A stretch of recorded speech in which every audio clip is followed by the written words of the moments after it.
Good morning. Robert Jameson, right? How do you feel today, Jameson? Oh, I'm fine. It is a pleasure to meet you. It has been a great morning for me. That's good. So you came here for the job opening we have For the new supervisor. Your secretary called me yesterday to tell me I was selected for this interview. Oh, right. So have you worked as a supervisor before? Or is it your first time? I have been working in the same area for years. And I think I'm ready to move forward. Great. Although we don't usually hire people with zero experience in the area. Oh, no. I do have a lot of experience in the area. But not as a supervisor. I see. Don't worry, Jameson. Why don't you tell me a little about yourself? About myself?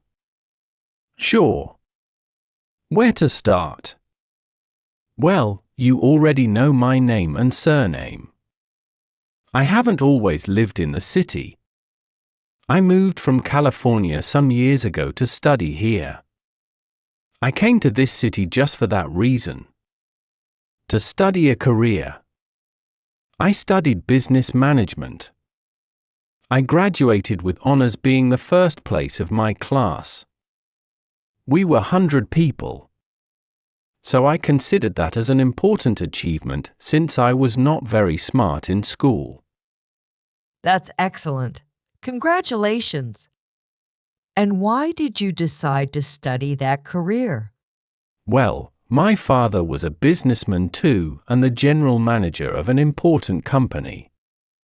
Of course, it was many years ago because now he's retired.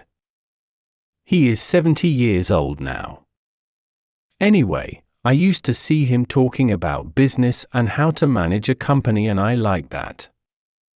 And that's why I decided to study this amazing career. I think I can do a great job as a supervisor. Okay, so what do you think is necessary for this job position, Jameson? Since you need to manage people, you need to have leadership first, and I think I have it. You think you have it. Why do you say that? Can you give me an example of your leadership? I grew up in California, and it's true I wasn't the best student at the school. At least not in math or science. But I was chosen as the high school president for 3 years in a row. That was amazing.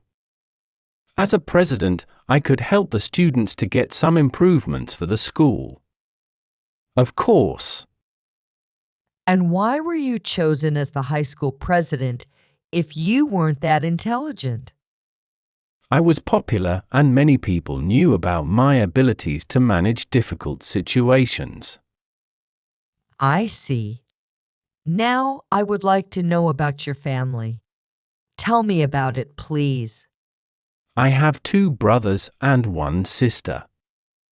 They all live in California with my parents in a big house. I was the only member of the family who decided to move from his hometown. I really wanted to become a professional. And that's why I worked to pay for the career. I think that's impressive. Now, what are your greatest strengths and weaknesses? Well, I consider myself as a responsible and committed person. That's one of my strengths. I can take full responsibility for my team performance, being this good or bad. I'm also committed to my career. So, if I need to stay extra hours to complete a project, I won't hesitate to do that. And about my weakness, I can be stubborn sometimes. I could say that his conviction, but it is not good to believe something can go just one way. Of course, I'm working on that. I think it is normal to confuse passion with obstinacy. You're right.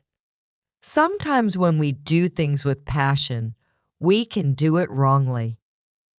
I have 5 years working in the business management area and I could learn those things.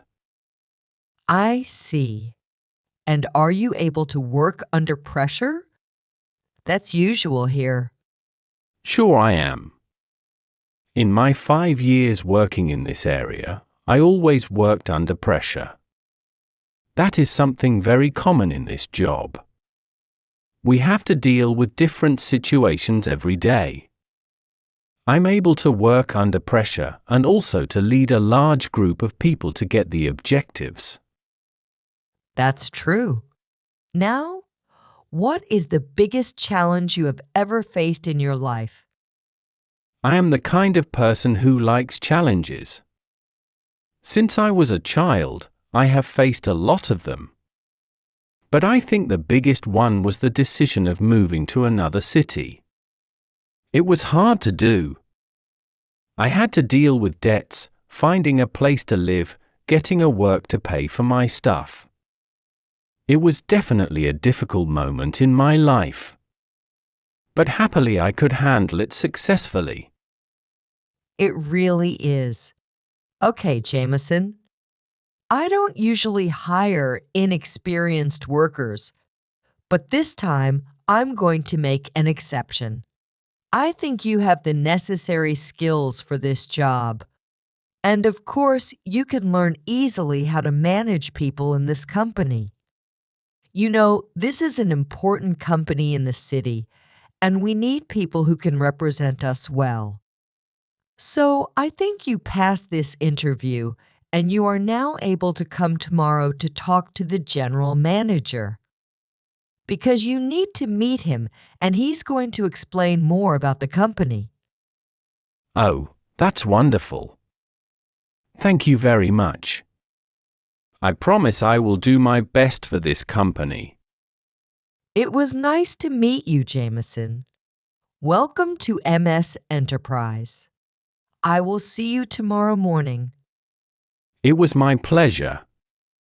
I will be here tomorrow early.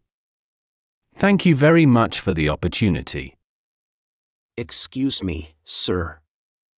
Good afternoon. Good afternoon, sir. I'm a tourist. Do you speak English? Yeah, I speak English.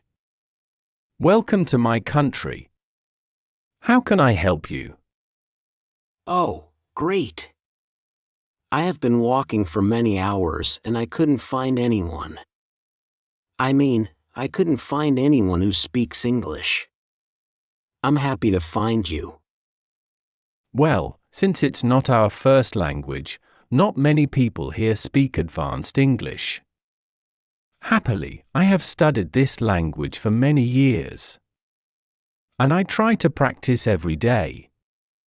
That's why I would love to help you. Because this way, I can practice my English. That's cool. I'm looking for a place to stay over here. I arrived this morning and I couldn't find a cheap hotel. Can you help me? Sure.